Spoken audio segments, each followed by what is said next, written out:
Hello, my name is Brooklyn Tony, and this is the fixed stock for the NSK-X.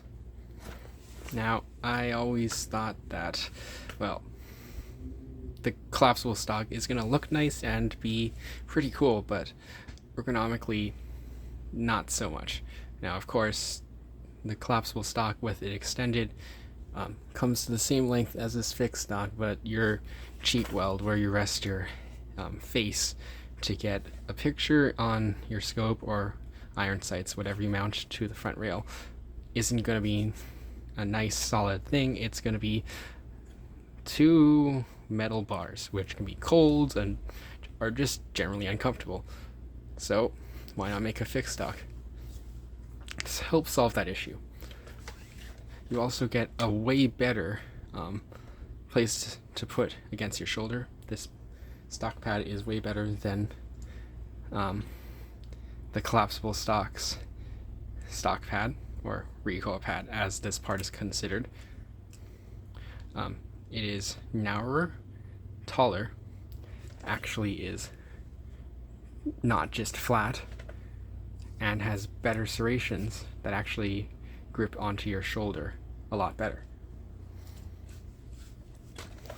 Other than that, you do get,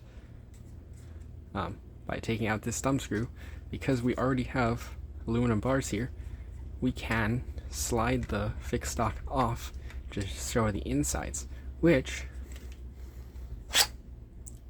you can put a battery. This is the same 850 milliamp hour battery that would normally go up here in the front, but you get a lot more room. I'm gonna put this on the side. A lot more room, as you can tell. I'm sticking pretty much my whole finger, most two of my fingers in there, and I'm not touching the back of the compartment, into now the back of the blaster instead of the front. This does allow you to run a LiPo alarm a lot easier without having to cram it into the small battery tray up front. Now, it's not really made to take bigger batteries per se, but it is a lot more easy to put your wires and your LiPo alarm and battery back here than it is up front. You don't squish the wires as much. Now, of course, technically this does still lock out because the hardware, the only difference in printed components basically is just three pieces. This is piece 1 of the fixed stock, piece 2, and the stock pad, compared to what it replaces being the rear trunnion, the stock pad, and the recoil pad. Hardware wise, pretty much the same. You have the same magnets up top and heat set insert as the rear trunnion, and these 4 magnets on the bottom over here, that help keep it on the blaster even without the thumb screw in.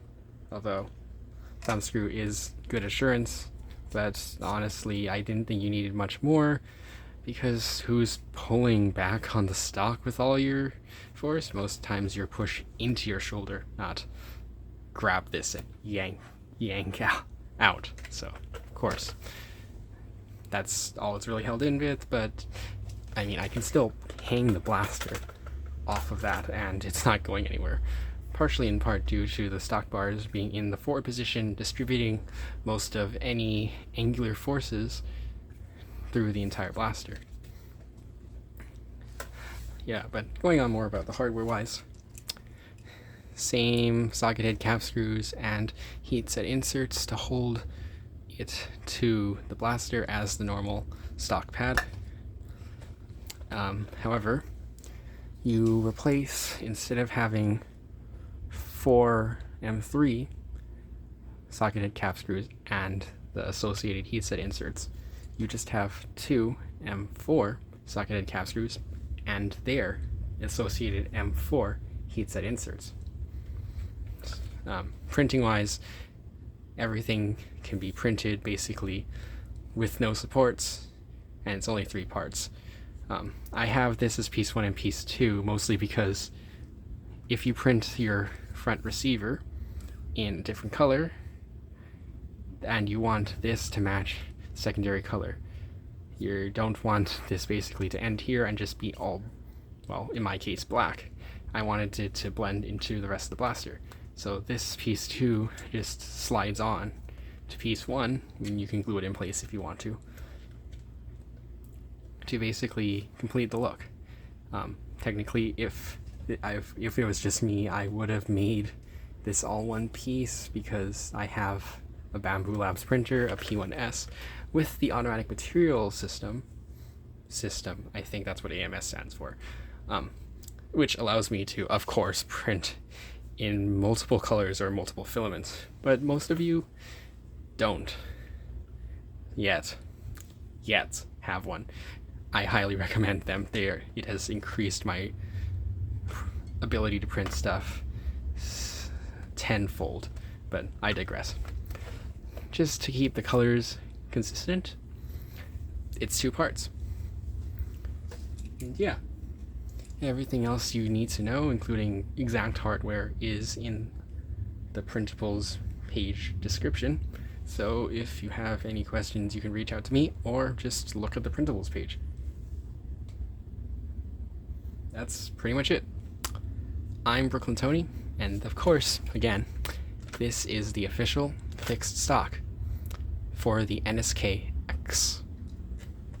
Thanks for watching.